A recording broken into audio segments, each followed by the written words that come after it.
Perfect. And we are recording.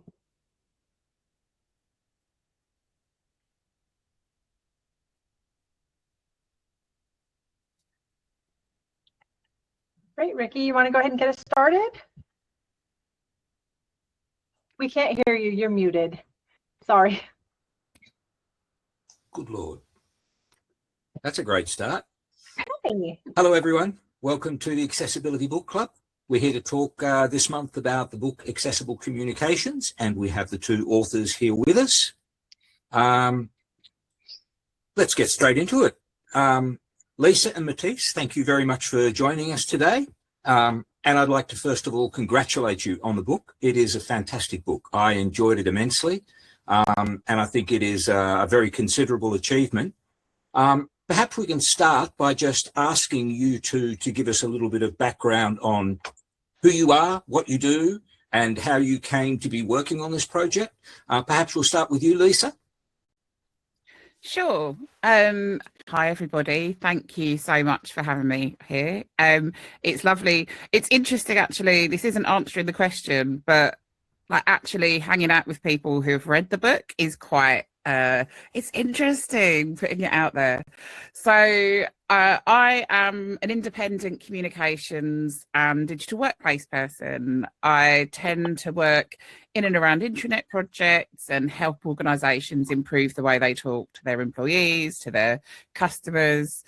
And over the years, I found that accessibility has been kind of a much more important part of that, whether it's thinking about accessible content design or thinking about layouts and making sure that everybody's involved and included in user testing to make sure that the intranets and projects that I'm working on works.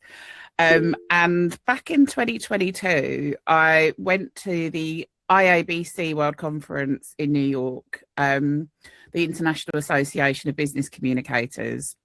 And I've been working on a project and I heard there was a person called Matisse Hamel-Neelis talking on stage, and she was talking about accessible documents. And I thought, it's not my area of expertise, but I thought I had a better than average understanding of it. And her talk completely blew me away. And we hung out afterwards and basically got chatting the entire time we were there, stayed in touch. And Matisse is amazing. And she approached me a couple of years later than that, and a couple of years ago, saying, "Hey, do you want to write a book on accessibility?" And I was like, "Oh, I don't know. Can I? Should I?" And it's been amazing working with her over the last few years on this. So, hi, Matisse. Thank you, Lisa. Hello, everyone. I'm Matisse Hamel-Neelis. I run my own consulting business, Matisse Neelis Consulting, that focuses on communications and public relations with digital accessibility in mind. So whether we are creating strategy, we're creating tactical items, we're always ensuring that accessibility is woven into everything. It's not an afterthought, and it's also not a price gouge, which in some cases people are like, "Oh, accessibility, dollar signs," and instead it's like, actually, no. We're doing this the right way, because if it's not accessible, it's not complete, in my opinion. As Lisa mentioned, we met at the IABC World Conference, and when I had this idea of writing a book, there was nobody else I could think of that would be a better fit to talk about accessible communications than Lisa. Having her perspective from particularly an internal communications and intranet perspective, and mine being more external focused, was just a perfect fit. And so when the time came and it all worked together, luckily the book god said, "Yes, you can do this together." And so that's where accessible communications came from. Right. That makes perfect sense. And did you, you're on opposite sides of the world, basically. One's in England, one's in Canada. So how did the mechanics of collaborating on this book work? I can start that answer, Lisa. So WhatsApp is our best friend, and sort of having those chats in between our regularly scheduled meetings. So we would meet at 9 a.m. my time, which would have been 2 p.m. your time, Lisa, right? And we had a weekly scheduled meeting. Sometimes it would be bi-weekly, but we stuck to that schedule. Even when things came up, we would, communicate through WhatsApp, even in between those meetings on various frivolous things, and just be like, oh, how's your day going? Where are you at on a scale of 1 to 10? And just sort of, building up that camaraderie and that partnership. And to be honest, there were times when I didn't feel like writing, I didn't have the focus, and Lisa was there to, pick up the slack, if you will, and vice versa. And it There really were many more times that Matisse picked up the slack in this process. I need to add that now. She's been amazing to work with on it, honestly. Sorry to interrupt you, Matisse. It was a partnership. I didn't have been able to do it without her. It was a perfect partnership. And I think on top of, no, go ahead. Sorry, go on, ahead, on Lisa. top of the WhatsApp, we also had a Microsoft Teams set up. So we kept, from a pure logistics point of view, we had a folder for our chapters. We were generally collaborating on the same documents and having one version of the truth, but we did have a couple of local syncing issues. So sometimes we ended up with a couple of versions of the same chapter. Sometimes we were able to actually edit in the same document. And going back and forth with, like, one of us would write and the other would edit for different chapters. Right. And so having to, I mean, that's kind of one of the principles from content design days as well. So I started off in communication, spent a lot of time learning about user-centered content design, and it's been quite interesting being able to bring comms principles into content and the user-centered design principles back to comms, because the users often get left out of the communications conversation because the organisation's needs are prioritised a bit higher. Ultimately, I think they're two very similar roles, and it's just whose needs are prioritised the most. But yeah, actually being able to collaborate, and also when we started getting into like real details and having conversations about particular topics, we'd put those into teams because our WhatsApp would balloon. Yeah. And I can imagine that, this kind of collaboration takes, I mean, it's quite intimate in a way, in that you're sharing your opinions and thoughts, you're editing each other's work. That takes a particular kind of strength. Very much so. And I think at the beginning, when we had our first 3 chapters due, it was a very delicate, oh, I think this is great, but maybe we can tweak this or we can edit that. And by the end of it, we're like, okay, no, I don't agree with you with this. We finally found our groove. But honestly, it was in those points of, I use the word conflict, but not in a negative way, but in those diverging ideas that the great work came out of it, because we would talk through it and, well, why do you think this? Why do I think this? Where's that middle ground? Do we want to go this route? Do we not want to go this route? And one of them, the big ones at the beginning, was, do we want to talk about inclusion as a whole as part of the book, or is it just accessibility? Because we were wary, particularly as we started to write, there was all this negative connotation and pushback around diversity, equity, and inclusion, or DEI, particularly stateside. So it was having those real conversations about, well, what is this book about? And being okay to have conflicting responses and then working through it and finding a common ground, which was really, really great for me, especially as someone who's like, oh, usually is a people pleaser. And I'm like, no, that's fine. But, with Lisa, it was a safe space to have those conversations and really grow. And did you start out with a clear idea? The book has quite a specific structure of the 3 parts, covering 3 quite separate kind of areas that intersect, but they're also quite distinct. And then within those sections, there are definite patterns that flow from one to the other. Did you have a clear idea of that outline from the start, or did it kind of evolve as you went along? I think as part of the publishing process, or as part of getting a contract with a publisher, they had quite a clear pro forma, which was, what's the title? What are the chapter headings? We had to stay up front before they'd even start talking to us. Actually, a very clear outline, which did evolve. So we started out with 10 chapters, which I think we reordered a little bit partway through because the flow wasn't quite right. And we were able to adapt it as we went, but we actually had a really clear idea of what we were doing right from the beginning. And then I think the process was certainly a surprise for me, how quickly they wanted everything in as well. So it took ages to sign the contract. Like we were going back and forth for a few months. And then they're like, right, first 3 chapters in 6 weeks, please. And we're like, oh, well, I certainly was, because I suddenly, when we started this process, my work was quite quiet. And at this point, I think I was the busiest I'd been for about 3 years. So it was quite a difference in activity and energy levels. Yeah. And did that extend to the kind of the structures within the chapters and sections? I mean, in terms of things like you have checklists, you have takeaways at the end of sections and chapters. Did you have that already in mind when you started? I think so. When we were planning everything out, we wanted it to be a resource versus just here's theory, if you will. So having those checklists, those resources and everything available to folks really helped implement that this is something that we want people to start doing now. As they're reading it, they can start implementing what they need to do. And that was always, at least for me, the key thing about writing this book. It was, we are creating a guide that is so desperately needed in the communications and marketing field about how do we communicate accessibly, and what's the easiest way to get them that information. And I know for my colleagues, checklists, they love a good checklist. So let's give them a checklist kind of thing.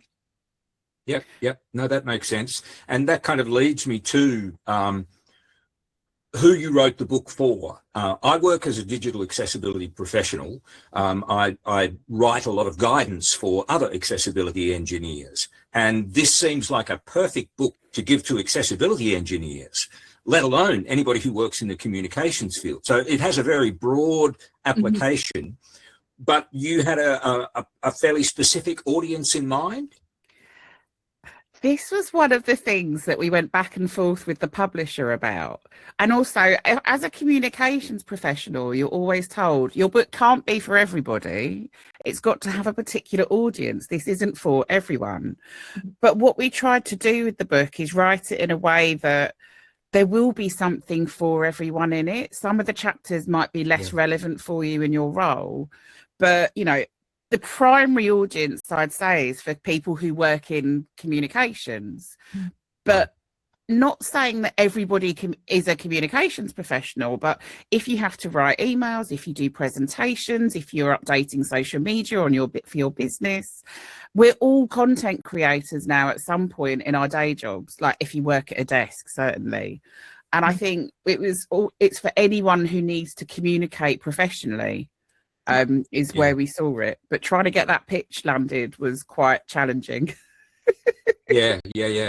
This is where I think one of the great strengths of the book lies.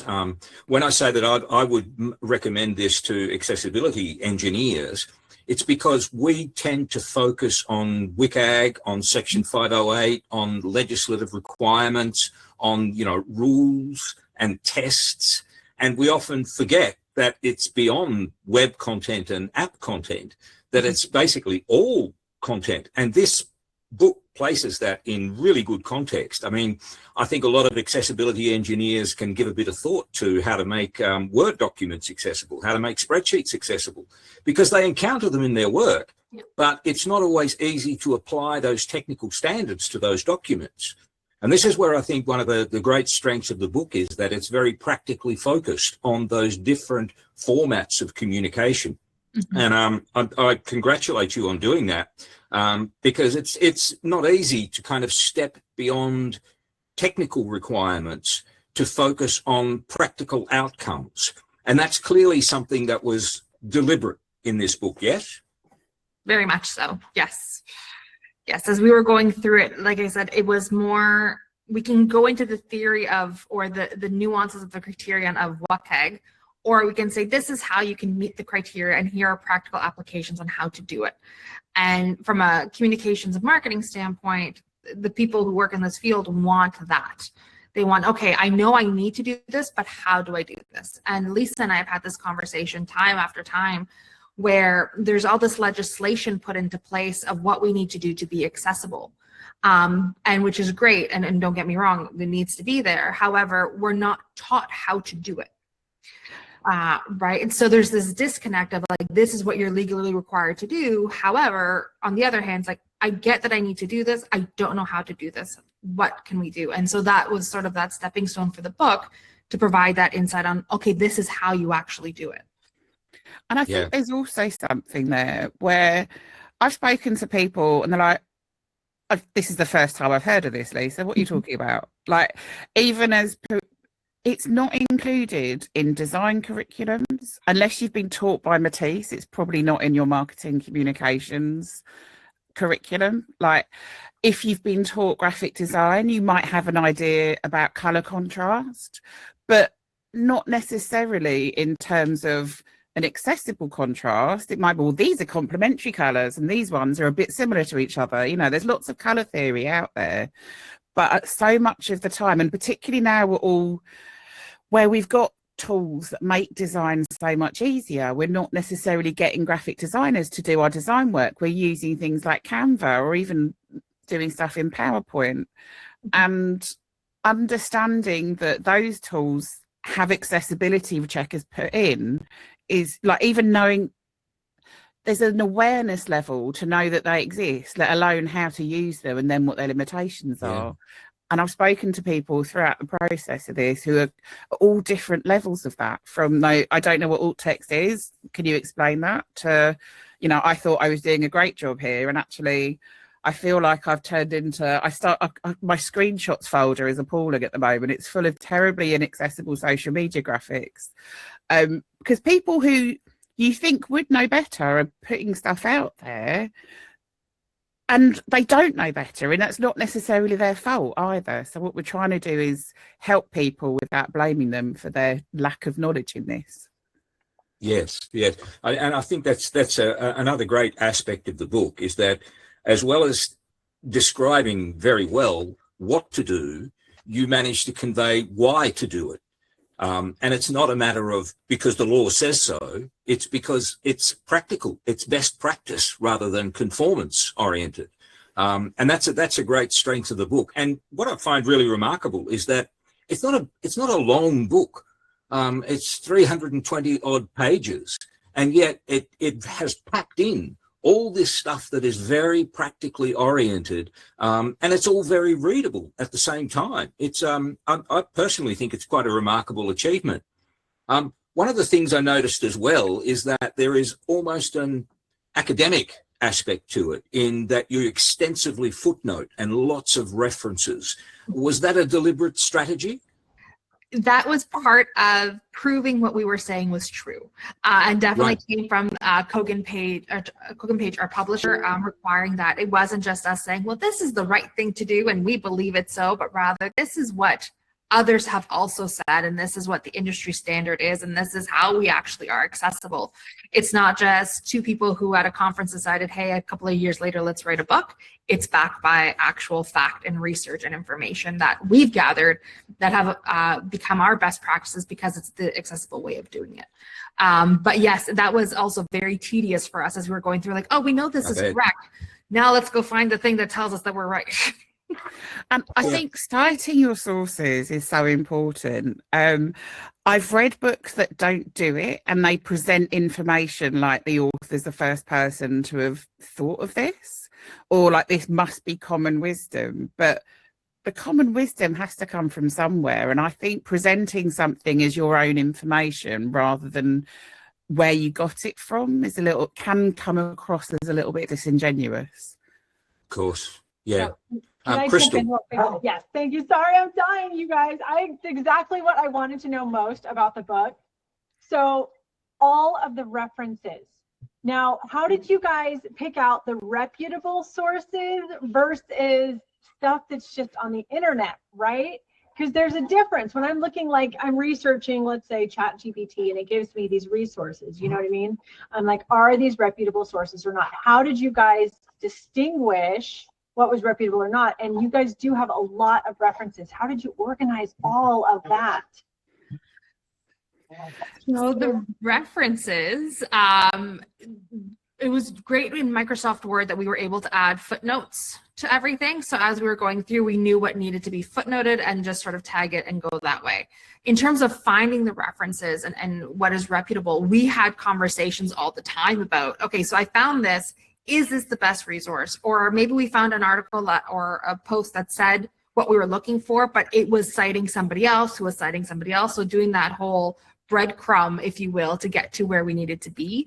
And it was really interesting. There was this one fact, Lisa, it was about Facebook. The Facebook, oh my gosh. Yes.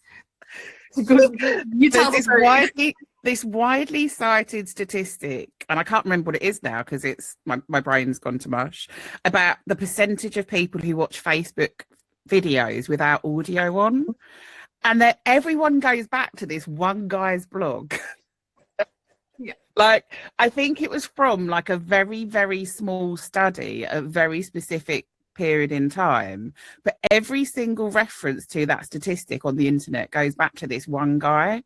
And it's maybe it sounds right. So it's like, I don't think we presented it as this is the like ubiquitous truth. We didn't use it at all in the end because we just didn't like it. Yeah, that was more reputable from a better caliber study and that sort of thing. Yeah. But we went back and forth. They were like, how is this the most cited fact about this? And then we finally found it and we're like, oh, okay, this is where it ends. That breadcrumb doesn't continue to a more reputable survey or results. So yeah. Yeah, and I think quite a few of the references, like I know a lot of them. So the UK government and the Canadian government have done some really good work in this space over the last few years.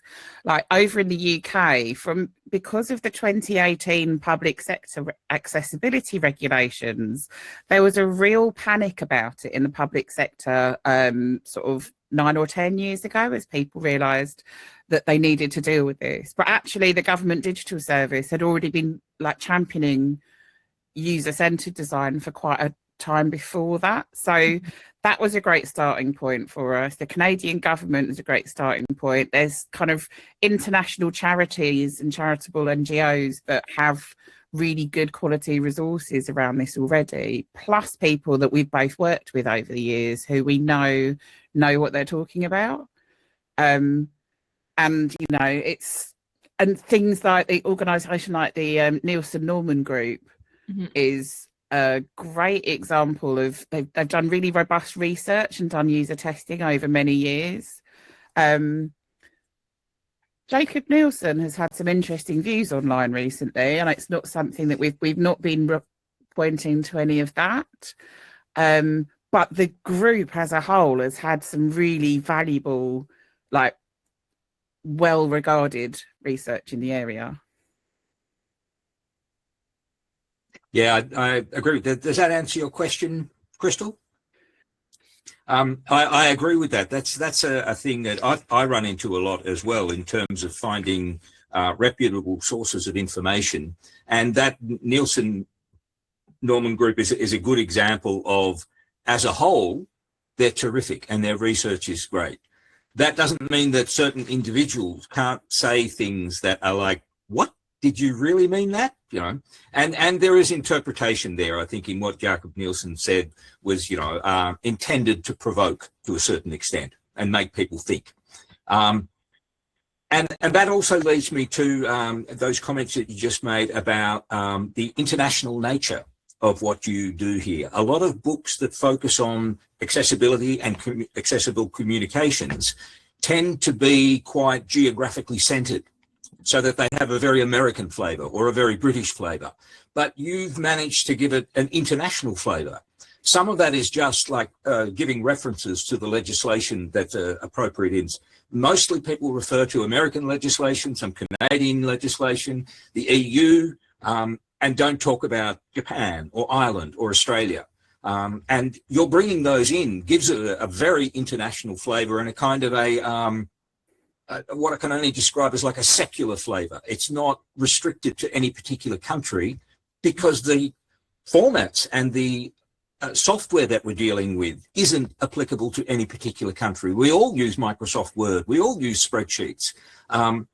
that again, I take it was a very deliberate strategy on your part. It was, and it was really interesting when we were writing the chapter around international legislations and what each country has. At one point, Lisa had to stop me and say, but do you read Japanese? Because the Japanese legislation is primarily in, well, Japanese, for us to really write a cohesive component about it. And so that's where we sort of said, all right, let's stick to English, primarily English-speaking countries that we know have accessibility legislation. But I would have loved to have expanded that to wherever there is accessibility legislation and writing more about it, because to your point, it's not just one country or one region, it's everywhere. And these platforms and these systems and everything that we're using to be accessible needs to be applied everywhere across borders. There are no borders when it comes to accessibility. So, you know, ideally, I would have loved to have gone deeper, but again, also with the limitations of things like ChatGPT and Claude to translate and Google Translate, we wouldn't trust it, right? So it was limited in that regard, but I would have loved to have seen it even go further than what we were able to do. Yeah, and the fact of the matter is that is kind of representative of what's happening all over the world. There's very interesting legislation coming out of Africa, and they have a different twist on it. Same with South America. Organizations like the one I work for, Vispero, have a global scope in what they do. Yeah. So I'm kind of exposed to a lot of that stuff on a regular basis. And I don't think you need to necessarily list every piece of legislation from every country in the world, but what you can do is cover representative pieces of legislation. And I think you've done that very well in this instance. There are areas where I would have loved to have seen more exploration in terms of things like what the EU has done with the European Accessibility Act, leaving it to each member country to figure out how to enforce those regulations and how to implement them. That's a very interesting situation because it's not clear how that's going to work. Is that something that you kind of came across and decided we're just not going to get into that area? I think it's something we were aware of. And I know where we talked about, and where Matisse was talking a lot about the legislation in Ireland, it's one of the first countries to actually put some quite weighty fines behind people breaking the law. It'll be interesting to see where that goes. The difficulty with things, when you're thinking about the future of this, particularly in the climate that we're working in, where the political feeling about it seems to be fluctuating, it's quite difficult to make predictions on it. And it's still quite new. So I think we finished writing the book in April, and it was due to come in like the next month, wasn't it? I think, if my timeline's right. So it was something that we're definitely aware of, but not really something that we were able to really put any cited sources in to see what had happened, because not a lot had happened yet with it that we could see. Yeah. And it's an interesting kind of template or crucible for what's going to happen, not least in terms of this book, because the technical standards that the European Accessibility Act is drawing on go way beyond web and app. They talk about all kinds of documentation, which, you know, fits the themes of this book really, really well. So even though you haven't kind of tangled with the specific legislation, the themes that you deal with are very much the same things that the European Accessibility Act is trying to do. So in that sense, this book is a great, you know, weapon for people who are wrestling with that stuff. Yeah, for sure. Now, I should just check, do we have any particular questions that people have posed at this point? I have not seen any come through, Ricky, but if anyone has questions for Lisa or Matisse, please drop them in the chat or raise your hand or shout them out. Oh, Allison's got something. Hi, I had to connect late, didn't get out till 3:15, so apologize if I repeat anything that's been said or whatever. But so I'm coming from university background, higher ed. I managed accessibility for Kent State University and did a lot of cross-state work with Ohio. And since November have been at Fidelity, which is totally different, right? Moving from higher ed to corporate, just totally different experience, and doing UX and development and accessibility at a scale that probably shouldn't be legal. You know, it's just so huge, right? And I just wanted to say to you guys, one of the things that and I'm relatively new to accessibility. I learned about accessibility literally to get the job that I had at Kent State. I saw the job listing. It was literally the only one that had UX as a potential preferred master's. And I was like, oh, this sounds kind of cool. It's kind of technical, kind of empathetic, kind of design, you know, all of these things. This sounds kind of cool. And so I talked my way into a job. But as I quickly kind of got up to speed with different parts of digital accessibility and what communication strategy needed to be and building relationships need to be and all that kind of stuff, probably wasn't any more than a couple of years in that I realized that communications was a really, really core missing piece in the way that we talk about things. Communications and cognitive accessibility in general, right? And I feel like the whole concept of starting with the simple, where you are thinking about what makes sense and what's usable and what's interpretable and all of these types of things. I may love comms, but I also like making up words. All of these things are kind of missing, right? And approaching accessibility before it becomes technical and compliance driven, approaching it from a perspective of, if I were reading this, if I were interacting with this, if I were watching or listening to this, would I approve of how it's been done, or would I as a user just set it aside and go find another vendor, you know, these types of things. So all that to say, when I every once in a while would get on LinkedIn and saw you guys talking about this book, and then went ahead and bought it, I'm just thrilled that somebody is thinking about communications. And I'm thrilled that somebody is taking the time to write on it. And as I came into the discussion, I heard you discussing references and annotations and everything. And true, this is a book that can hold up in academic circles, and it can hold up in practical circles of, hey, let's figure out what accessibility means. So I really resonate with the way that you have created the subject matter, coming at it from a practical content-based format, which is how I ended up building training at Kent State as well. And so I'm just really grateful that with all the things you could be spending your time on, both of you, you chose to invest this much of it into taking the field in a direction that starts with the practice instead of starting with the complex, right? Not that you don't get complex, there's plenty of that in there, but I just wanted to say kudos and thank you for this. I posted in our one of our digital accessibility teams at Fidelity the other day and said, hey guys, there's this accessibility book club, you know, and following Crystal's lead and good talking about it, marketing, and said, you know, mentioned that I really believe strongly that teaching on communications or discussing that in accessibility has been sorely left out, right? But it does require, I think, an extra level of thinking. I by no means can catch up with all the academics that I used to work with, but there are those diagrams that talk about like the different levels of thought and complexity, right? The ability to regurgitate first, you know, I can spout it right back off like a multiplication table. And then you get up to the mastery of the knowledge of something where you can really get your head all the way around WCAG, or you can get your head all the way around all of the international standards.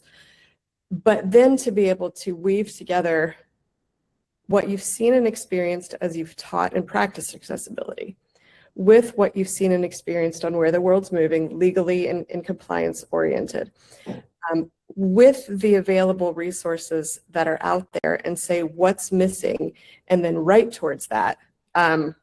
Kudos. It's exactly what I would have done if I'd been in your place. So great job. And it's just a great book. So just wanted to mention those things. Well done. And by the way, I still teach accessibility and universal design for the UX grad program. And might I have your permission to reference your textbook or your book as one of our Please do. Please. because it is there's not enough out there that is written from a perspective that I need to be able to get students to within one semester, right? A lot of them are informatics students or library sciences or UX majors, and this might be the first time they've heard of any of this, right? And I've got to get them up to that level of synthesizing information and being able to interpret it for their setting, right? Really quickly. And so I think your book could help do that. So I'll definitely let you know if and when I load that into the curriculum, because I think that'd be fun for you guys to be able to know. Used as curriculum in graduate level courses. So good job. Thanks. Thank you so much. Thank you. I'm not tearing up. I'm fine. I'm fine. Isn't it nice when you do all of this work in a major vacuum and you're like, hi, I'm on my soapbox and I refuse to get down off of my soapbox and I will work into the wee hours of the morning on said soapbox, and then somebody else notices and they think you did cool stuff. You know, it's like, so well done. Thank you so much.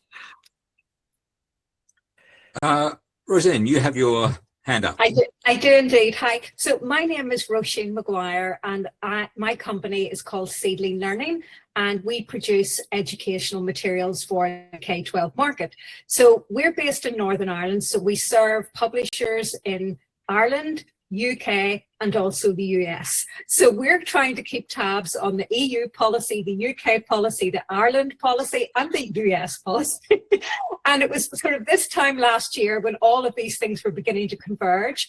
We thought, because as well as producing individual pieces of materials for different publishers, we also have a platform that allows publishers to produce things themselves, especially interactive materials. And we were doing a real deep dive in how do we make our platform accessible? How do we ensure the materials that come out of our platform are accessible? How do we make sure any projects that we're working on are accessible? But what we were never really thinking about until very recently, and until I joined the Accessibility Book Club just over a month ago, was when we communicate what we're doing, whether it be on LinkedIn, whether it be on our own website or any platform at all, we never thought about the accessibility of those posts. And it was only last month, obviously, wasn't about communications and marketing. It was more in the learning materials side of things. But Susie did touch on, and when you even read Susie's posts on LinkedIn, they are so accessible, her descriptors of the imagery she's using on her LinkedIn posts, etc. But I'm so glad now that I have to put my hand up and say I haven't yet purchased your book, but I absolutely will. And what I've been really doing is following in Susie's footsteps on LinkedIn and going, oh, this is how Susie did it, so this is how I'm going to do my post. But now I'm so glad I know about your book, because while we're working away on the learning materials, we also have to be very, very conscious that when we're promoting our learning materials in whatever platform, that those posts also have to have accessibility built in. And so I'm so glad I'm aware of your book now. I will now get it alongside Susie's. And it is great because any company, no matter what you're doing, have to communicate what they're doing somewhere. And it's okay if your product is, if you're working away on accessibility for your product, that's one thing. But if when you start communicating with the wider world, you're just forgetting about accessibility, well, that just doesn't make sense. So I'm so glad I have you guys to now reference. Consider us you what. accessibility besties. We're here to help if we can.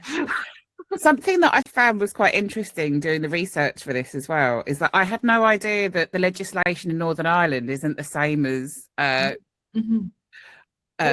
We are very often in a little island on our own. Yeah, I think, am I right? So I'll see if I can remember this correctly. So the UK,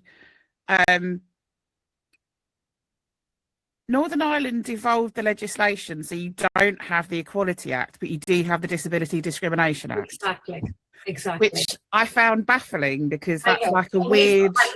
Lisa, we find it baffling too. So what we tend to do is, whatever publisher we're working for, we go by where they are based and work to those standards, which is not ideal. but it's kind of what we have to do at this moment in time. Sure.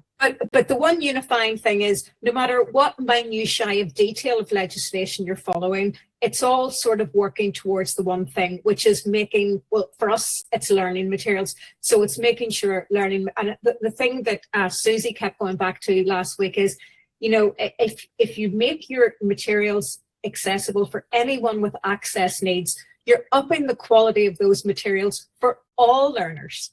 And that's what we keep going back to. A great point, Rosine. Very well made too. There's one thing you mentioned there that really hits home with me, in that I work for a very large organisation, and we had an online meeting on Teams of about 150 people, where the marketing people were explaining some stuff about how things were going to work, and they were using slides.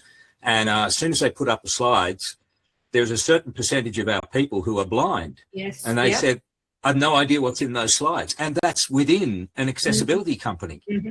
You know, and it's just so easy to let those things slip. You know, I mean, and obviously they were very apologetic and very kind of, oh my God, we'll fix that. But the very fact that it happened is an indication of how much a book like this is needed to make you think about those things. And I've been in a similar situation. Ironically, when I was doing some training on accessible content design in a government department, and I had like 5 minutes notice that one of our blind colleagues was joining, and I'd made the presentation deck accessible and sent a copy of it so people had it in advance, and he was able to view it on his own device to be able to read it. But while we're in the room, so that he could hear us as well, taking the time to actually describe what's on the slide, and actually so he's not missing out, and it helps everybody in the room as well, and keep them paying attention. Like, it was a way of getting around that. It did feel a little bit like, you know, have I got this right? And actually he gave us some really interesting feedback. He helped me improve the content on the slides, because I had used an exercise that was about writing alt text, and I'd got it off the WCAG, no, one of the consortium pages, and it was about, you know, what should alt text be for this picture, and I asked him what his feedback was on that, and he said, well, actually, that's not enough information for me. You know, people that can see it will have more information than I'm getting there. Is it you know, you might have seen the exercise if you've done research on this. There's and almost actually me describing it's a good test. You know, there's a painted portrait of George Washington, you know, a framed painting, and the suggested alt text on the test online just said George Washington. And, you know, a lot of guidance says you don't need to put image of, but in this case, it's not just an image, it's a painted portrait. And he's looking quite important. He's in his military regalia, I think. So it's like thinking about what detail it is that you're trying to convey with that picture is something that is always subjective, and you can always get better at it. There's not, you know, whenever we did that exercise and then used better examples, the room would never agree. And that's also okay, because most of the time we are talking about a subjective thing, and it depends on the surrounding information. But it was fascinating actually getting that feedback, because it really made me go back and improve things. I feel like the volume that we're presented with, the volume of content that could be improved at any one time, is just so huge, right? And so much of what we do is so subjective that I feel like just staying humble and teachable, you know, and layering on your information the more and more you get it is just so powerful. I feel like there's two sides to many different coins in accessibility. One's the one that you just brought up, Ricky, where we can't read the accessibility page for a corporation because it's gray on white, light gray on white, you know, or that we've messed up in some of those key things that, you know, we forget to put alt text on an email we send out to the, you know, non-sighted, you know, readers in our group, you know, just all of those silly things. But then there's the flip side where we're teaching people how to do all of these things. And at some point, they've got to merge, right? At some point, we've got to get people thinking about things, not only as a user, how would you deal with this? How would you focus on this? Not just if you had, you know, this, that, or the other diagnosis or condition or whatever else, and we're using this, that, or the other. But very plainly speaking, would you ignore this email because it's too long? Yes. Well, then everybody else is going to too. And I think that's the one thing you can get people to agree on when you're talking about communications. When you flip over and you give them exercises like a page of text on a slide, and then you, within 10 seconds, move away from the slide and ask them what was on it. You know, what was the content there? You know, all of these types of things, you know, then you start to think of it as, wait, I'm a real person. I'm not just somebody that has to go do all this stuff, and everybody else is real people too, you know. But then you're always faced with volume then, right? I can't possibly get everything, you know, fixed the way I want it to be and everything else. You just have to stay humble. And I think it's probably one of the rare situations in life where compartmentalization is actually healthy, because otherwise we wouldn't survive if we focused all the time on thinking how much this, that, and the other could be improved in order to make it better for others. That's such a great point. And we always say progress over perfection. And I know that's a big thing in the accessibility community, that we say progress over perfection. But one of the best examples I've experienced is when the Art Institute of Chicago spent, I believe it was 5 years, trying to figure out the proper image descriptions for abstract art. And they still didn't agree on it, but they had to create something and sort of say, this is where we're at as a consortium of individuals who are art historians, you know, experts in art. And how do you describe something that's abstract without giving emotion, right? Because when you look at something abstract, we're always going to describe it with emotion. So it took them about 5 years. Now there are image descriptions, but they're still not happy with them. But they said, you know, we need something. And I think at this point, we're as close to a consensus as we're going to get. And we'll go forward with it. But that's what comes to mind, that, you know, compartmentalizing and just also saying we're having a starting point. What are our milestones as we move forward? Because it's not realistic. There's no, you know, fiscal budget, human budget to get everything and anything that needs to be done all in one go, which in a lot of cases, a lot of organizations and businesses are at that point where they're like, oh, the legislation's coming into effect. We haven't thought about it at all. And now we have 2 months and or end of the month. And oh my goodness. And now they're panicked and they're trying to rush everything instead of coming up with a strategy to say, okay, realistically, we're not going to be 100% compliant as we need to be. But what are those milestones so that, you know, the content that's already being created, we look at it and we can determine, is it an archival? Like, does anybody actually still use it? Or is it still being used? That's step one. The stuff that is still being used, let's create a priority list. Top 1 priority gets used all the time. Top 2 priority gets used some of the time. You know, the third would be doesn't get used that often, but every now and then somebody checks on it. So prioritizing that content. And then all the new content that is yet to be created, that's our oyster, right? That's where we can implement exactly what we're learning from in creating it accessibly, so that we don't have to worry about going back and saying, okay, now we got to fix it. And that doesn't even have to be done all at once. No. You know, layering in, okay, first we're going to focus, I'm going to make sure everybody on my team gets, you know, alt text and heading structure on everything that goes out, right? You don't have to get to the point immediately where you have all the name, role, state, value, perfect for, you know, every focus that pops up, you know, just get something out there. I think that's the hardest part. But speaking of those like levels of thought, it's a luxury to be able to get to the point where you've done enough of a lit review of the industry, right? And you've had enough practical experience, and you've had enough experience with the legal standards that you can then say, let's prioritize, let's base on scope, all these kinds of things. And you can come in and you can be a calm voice in the room and say, it's okay, we're not all going to die.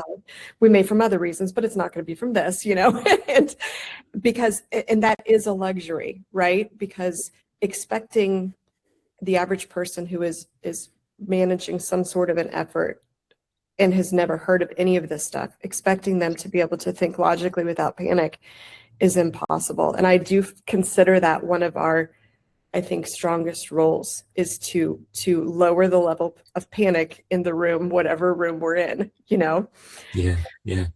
It's a big And deal. That kind of relates to one of the biggest impacts of the book for me was on, it really made clear to me how many different ways we communicate, how many media we use to communicate, and what we're trying to do with the intent to communicate. I did find myself going through going, okay, you've got spreadsheets. Let's see. What about PDF? Oh, yeah, no, their PDFs are there. What about, no, that's there too. Okay. And it was kind of like, you covered all those bases and you go, we communicate in a lot of different ways, you know, and that the accessibility of those forms of communication really cut down to how usable those communication methods are. And the fact that it focuses on disability just gives it an extra point. But it's really about all of us. Sarah. Hi, so I am an educator, and I came from a 20+ year career face-to-face to a digital organization, a nonprofit that teaches as well as does research. And I just wanted to say thank you so much. And Ricky, it goes right back to what you said. As educators, we would see who was in our classroom and who needed that extra support or the accessibility. But as digital teachers, we have no idea who's on the other side of the screen. And we do use so many different ways to communicate that accessibility was an eye-opener. And I just want to say your book, you've laid everything out for an educator, like including the checklists, which are great, so that every time we're teaching now, we're communicating with students or creating materials, everything is right there. You have covered every base. So Ricky, you made me think of that by saying we use so many different methods. And I just wanted to thank you. Thank you. One of the other points that I'd make about the book is that, first of all, that, you know, books in print go out of date. I don't see this book going out of date in a hurry, because it's about principles, rather than specific immediate contexts. And I think it is something that people will be able to apply over time. One of the other things I really enjoyed about it, I read it first as an ebook. I read it on Kindle. And that, for a book like this, that has certain advantages. I can search. So I can, you know, search for a specific thing. When there's a footnote and I want to see what that relates to, I just click on the footnote and it takes me straight to the reference. You know? And where a lot of, I used to, when I started in accessibility, I would have books open on my desk, you know, physical books open on my desk. This is the kind of book that I would have open on my laptop the whole time, so I could refer to it quickly. And those checklists and those key takeaways are a really critical part of that, because you don't get those kind of summaries in a lot of books. So it's a remarkable achievement, and that it works in two formats so well is like pretty special. Thank you. Were you aware of that when you were doing it, that people would be using it as a digital assistant? I thought of it potentially, but I didn't realize in Kindle that you could actually click on the footnotes to take you where you wanted to go. So that's a cool fun fact, because I don't use Kindle. So thank you. That's really, really cool. And Lisa and I will be getting our rights for the audiobook shortly. So we'll be working on that as well, which I'm really excited about. But no, that is so cool, Ricky. Thank you for sharing. Now I know that little fun fact. Yeah. And I think there as well, you've laid the foundation in your discussions for things that are yet to come. AI is the obvious elephant in the room there, and the alt text argument is a great one there of how well can it possibly do that. Crystal. So I also just wanted to, you know, talk about the opening page here, where you ladies invited me to review the book and write up a little something as it was going to the publishers. And I just so happened to end up on like page 1. And not just me though, but the Accessibility Book Club. And I just wanted to thank you guys so much for putting that in there, because it really does make us feel big and impactful and real. And Ricky and I were actually discussing that right before we got on this meeting today about the Accessibility Book Club and what we get to do. We get to read these amazing books written by authors who truly care about their craft, and we get to share them and bring in this international amazing conversation full of people who care about accessibility, who care about people, and doing things correctly to communicate with their audiences. And I'm just so honored to have gotten in there in that little way. And I just want to thank you guys so much for blessing us with this book and for being here with us today. It really does mean a lot to me. Thank you so much for having us. Alison, go ahead. Just one last quick question, and if you covered this at the beginning, I apologize. How did you pursue publication? So I had first reached out to Lisa with this wild idea of writing a book on accessible communications, and she said, after a little bit of talking to, she agreed. And I had seen in a lot of the communications and marketing textbooks, let's call them, or reference material, came from the publisher Kogan Page. So when I looked at my library, a lot of the books I gravitated towards came from this publisher. And so we went onto their website, and they actually had a submission form like, hey, if you want to submit a book idea, this is what we required. And it included creating a detailed table of contents, a very detailed table of contents, what that would include, what it would look like. So Lisa and I worked on it for a couple of weeks back and forth, just trying to get it right. We submitted it. And we were told, you know, once you submit, you get an auto email that, oh, you'll hear back in about 2 to 3 months was sort of the timeline. And within 3 days, we heard back. Score. Just, oh, okay, there's actually interest. It's not just us that thinks this is really, really cool and interesting stuff. And then it was a bit of back and forth and tailoring that table of contents to what they wanted it to be. And that was a few more weeks, and once that was solidified, then we proceeded with the contracts and the first 3 chapters in 6 weeks after that. Good work. Awesome. Good to know about them. Well, before we wrap this up, we should also let the people who are on this call today and people who watch the video later know, do connect with Lisa and Matisse on LinkedIn and continue the conversations. Part of the point of these book club sessions is to set up ongoing conversations. They're not just one-off. Related as well, I guess, is one thing that I noticed about the book is that the international flavor is kind of enhanced by you use British spelling for some words like color and American spellings for some words like visualization. Was that a deliberate choice? That is Kogan Page's house style. And they say that using the Z or the Z, depending on where you are in the world, is actually a more traditional British English spelling. There's truth in that. So their house style is use the Zs, but English, British English. Interesting. Yeah. We have a product, and you refer to it, I think, the color contrast analyzer, which was created by a Frenchman. So he used British spelling in English, and it confuses our American vendors no end that both analyzer and color are spelt in the British way. They don't know how to find it. So yeah, look, we should wrap this up. We're in our last minute. Crystal, do you have any last thoughts you want to add? Just wanted to thank you, ladies, again. If anyone's on this call or watching this video and you haven't grabbed the book, please do. It's available on Amazon now. And I hope everyone will be joining us next month as well. We are going to be reading Accessible UX Research by Michelle Williams. Michelle Williams. Thank you so much. By Michelle A. Williams. So I hope to see you guys back here again and back in the club. Feel free to post comments or reviews in the club. We always love to get feedback. Thank you so much, Lisa and Matisse, and thank you everyone for joining. We hope we'll see you next month. Thank you so much, everyone. Bye, everyone. Bye. Bye.